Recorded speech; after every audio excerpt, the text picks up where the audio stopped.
Tirupati corporation కార్యాలయంలో TUDA municipal corporation smart city ఆధ్వర్యంలో జరుగుతున్న పలు అభివృద్ధి కార్యక్రమాలపై MLA Arani Srinivasulu, commissioner TUDA vice chairman Narapareddy Maurya అధికారులతో సమీక్షా సమావేశం నిర్వహించారు. Vinayaka Sagar multi level car parking, TUDA towers, command control centre నిర్మాణం, గరుడవారధి పెండింగ్ పనులు, ప్లాంటేషన్, నగర సుందరీకరణ పనులు, కమర్షియల్ కాంప్లెక్స్ నిర్మాణ పనులు గురించి చర్చించారు. ప్రభుత్వానికి ప్రతిపాదనలు పంపి నిధుల సేకరణకు చర్యలు చేపట్టాలని, అలాగే పనులు వేగవంతం చేసి సకాలంలో పూర్తి చేయాలని అధికారులను ఎమ్మెల్యే ఆదేశించారు. ప్రభుత్వం నుంచి నిధులను మంజూరికి కృషి చేస్తానని, అందుకు అధికారుల తోడ్పాటు కావాలని కోరారు.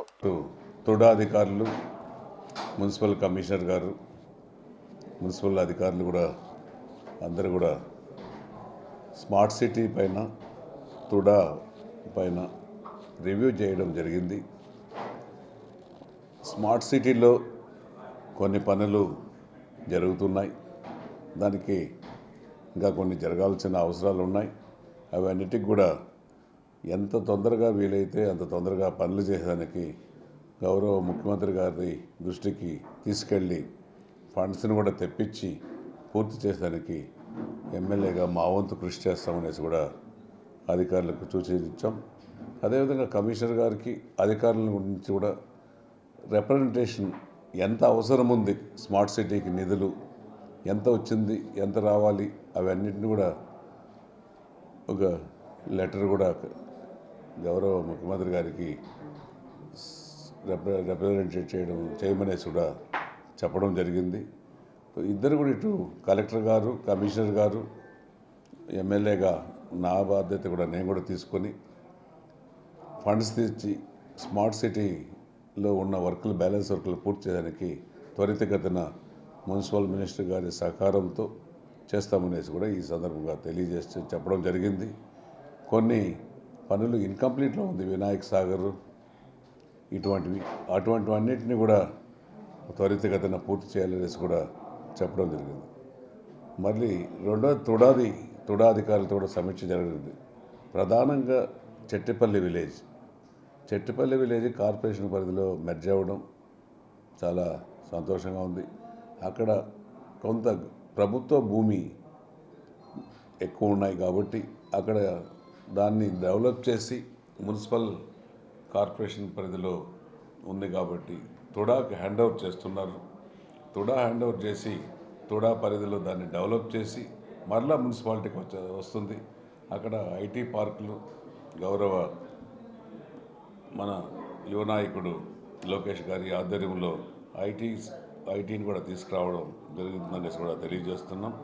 అంతేకాకుండా దీనిపైన ప్రత్యేక శ్రద్ధ చెట్టిపల్లి విలేజ్ పైన గౌరవ ఉప ముఖ్యమంత్రి వర్యులు కొణిదెల పవన్ కళ్యాణ్ గారు కూడా దీనిపైన ప్రత్యేక శ్రద్ధ పెట్టారు. ఒక పక్క డీసీఎం గారు, ఒక పక్క సీఎం గారు ఇద్దరూ చొరవ తీసుకున్నారు. ఖచ్చితంగా కూడా చెట్టిపల్లి అభివృద్ధికి అన్ని విధాలా చేసి కార్పొరేషన్ పరిధిలో ఉంది కాబట్టి కార్పొరేషన్కి రెవెన్యూ వచ్చే విధంగా చేసే బాధ్యత మేమందరం డెవలప్ చేసేదానికి కృషి చేస్తామనేసి కూడా చెప్పడం కూడా జరిగింది. కొన్ని పార్కులు కూడా ఒక 4 కార్పొరేషన్ లిమిట్స్లో కొన్ని పార్కులు కూడా తీసుకున్నారు. 4 పార్కులు కూడా అభివృద్ధి చేస్తూ ఉంది. వాటిని బ్యూటిఫికేషన్ చేసేదానికి కావాల్సిన ఎస్టిమేట్ కూడా చేసి ఆ 4 పార్కులు కూడా పబ్లిక్ ఎటువంటి అంతరాయం లేకుండా చేయాలనేసి కూడా చేయడం.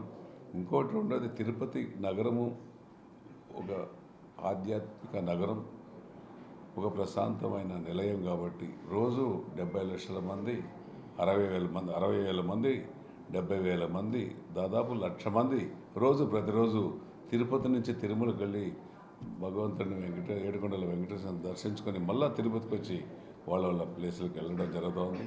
అటువంటి పుణ్యక్షేత్రంలో తిరుపతిలో ఒక బ్యూటిఫికేషన్ కూడా కావాలని కొన్ని కపిల్ తీర్థం దగ్గర,